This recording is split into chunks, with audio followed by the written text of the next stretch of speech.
A massive bombshell is dropped in chapter 1084, to know that watch this video till the end. The chapter opens with Sabo setting some guards on fire inside the Pangaea castle.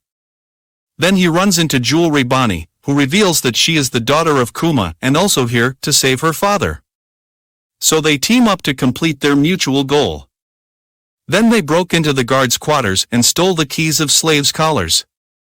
Then Bonnie says to Sabo that she trusts them and she will leave it up to them to rescue her dad, and she will go to Egghead to see whether Vegapunk has a way to restore her dad's mind.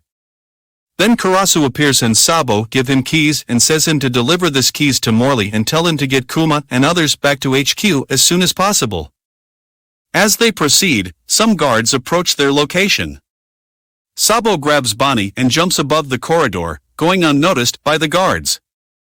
One guard mentions that there are fewer guards than ever, while another comments on the lack of manpower to cover the tower. The third guard blames you-know-what for the shortage and reveals that the guards disappeared because they witnessed the legendary Phantom Room. The fourth guard scolds them, telling them not to talk nonsense. Sabo listens to their conversation and becomes confused. I think that we have already seen the Phantom Room, either it is the garden room or room where the giant straw hat is kept, and I also think that after listening to this conversation Sabo goes on to search for this Phantom Room, and this is when he came to know of Imu's existence. Returning to the chapter, Bonnie and Sabo split up. Meanwhile, King Cobra has a conversation with the Gorosei, but we'll discuss that later. Now, let's focus on St. Charlos, who has captured Shirahoshi with the help of Kuma and is performing his goofy dance. St. Mosgard stops Fukaboshi, who was about to attack Charlos, reminding him of the consequences of attacking a celestial dragon. He suggests leaving the task to their pirate friends, Sai and Leo. We then see Leo and Sai slam St. Charlos, which is one of the most satisfying panels of this chapter. Kuma prepares to attack Sai and Leo, but Morley, the giant, emerges from the ground, grabs Kuma, and disappears, shocking everyone. Now, let's move on to the most interesting part of this chapter, the conversation between King Cobra and the Gorosei. In one panel, we see 50 swords in the lower layer and 19 swords in the upper layer, which becomes significant later.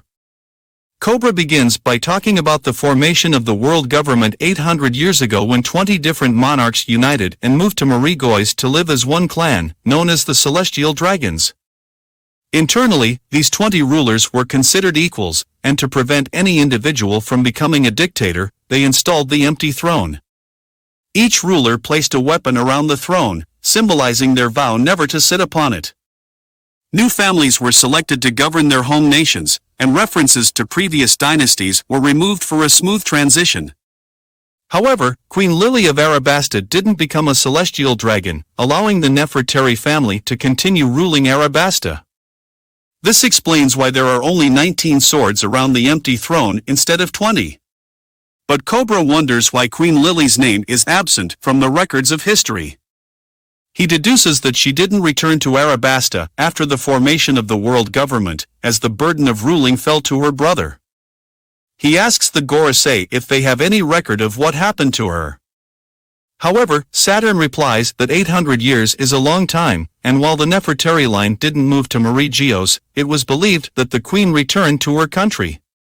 Saturn apologizes, stating that the details of her journey were lost to the annals of history. After this we see that Imu is listening to this conversation from their garden through a transponder snail. King Cobra then asks the Gorosei about the meaning of the letter D. The Gorosei are shocked by this question, and Cobra reveals that this short letter, penned by Queen Lily, has been passed down from one generation to another within his family. As the chapter progresses, we witness Imu making their way towards the empty throne. King Cobra is astonished to see this, and Imu addresses him, saying, "Lily." The chapter concludes with a panel showing Imu sitting on the empty throne. After reading this chapter, I have come up with a few theories. I believe that Imu will order the Gorosei to have a one-on-one conversation with Cobra. Following their discussion, Imu will most likely eliminate Cobra, as he possesses extensive knowledge and is asking too many questions about the Void Century, much like Professor Clover of O'Hara. Thank you, everyone, for watching this video. If you enjoyed it, please subscribe to my channel for more content.